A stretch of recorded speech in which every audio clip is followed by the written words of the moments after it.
Hello everyone, welcome back to another video. Evolution has several facets. The first is the theory that all living species are the modified descendants of earlier species and that we all share a common ancestor in the distant part.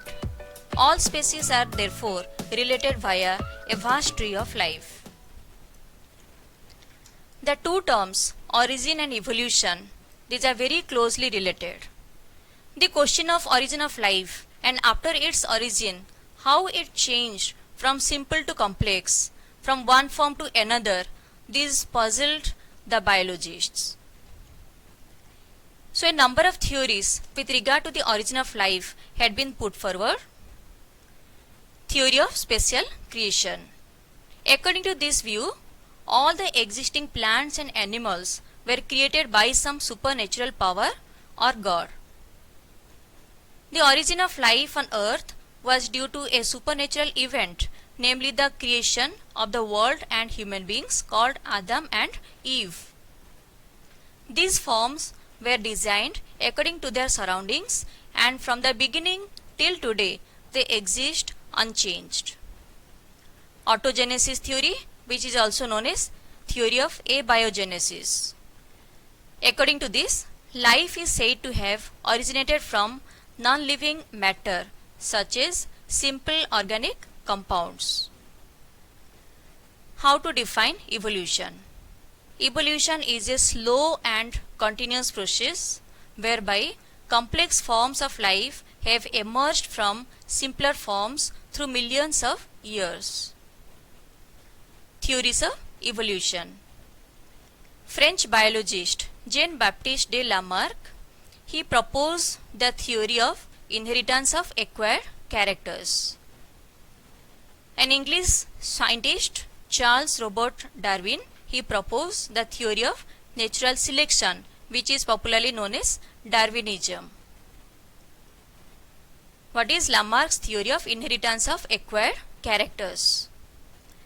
Lamarck proposed his idea of evolution on the basis of his studies on the patterns of fossils and matching the organisms to their environment.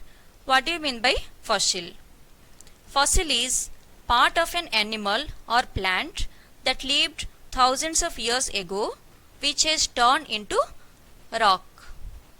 This is the example of a fossil. It was an animal.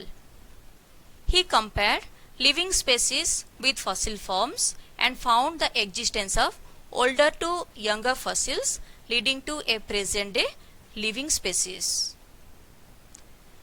Based upon that, Lamarck put forth two principles. First is use and disuse of the organs. It states that parts of the body that are used extensively become larger and stronger, while those are not used deteriorate. And this principle was derived from the evolution of giraffe. The neck of the giraffe was studied by Lamarck. So according to Lamarck, giraffes have evolved from some deer-like ancestors which had short neck and forelimbs and which grazed on grass. But as the climate of this area gradually became arid means dry, and this changed into a desert, its rich vegetation was gradually replaced by a few high trees.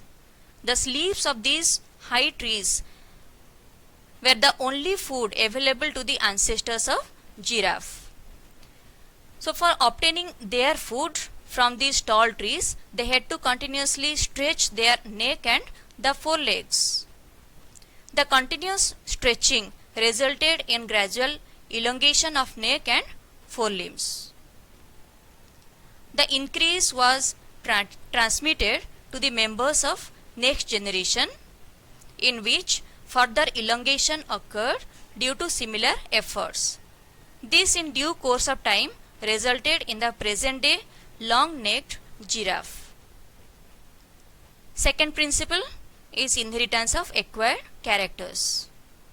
The characters acquired by an organism, acquired means obtained by an organism during its lifetime, are inherited to the next generation.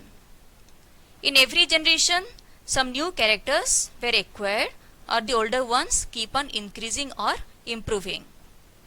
So Lamarck postulated that the long muscular neck and the forelimbs of the living giraffe were passed on to them by their ancestors, and the same characters will continue to appear generation after generation. What are vestigial organs? Those organs that have ceased to be of any use to the possessor but still persist generation after generation in a reduced form. That means these organs, vestigial organs, were used by the organisms earlier, but at present these are non-functional in case of human beings.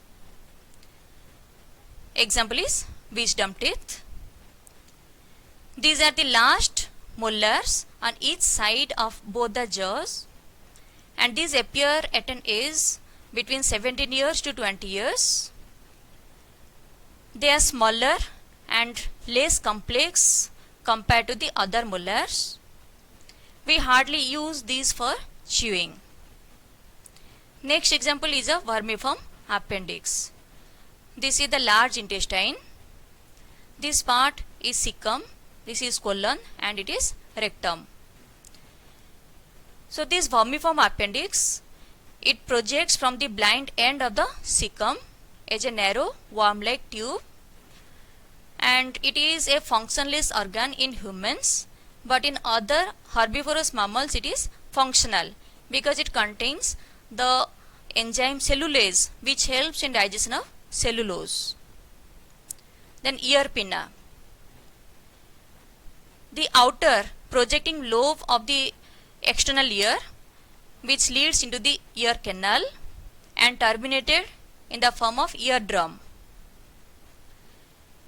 This ear pinna, in case of human beings, it is poorly developed and functionless muscles are present.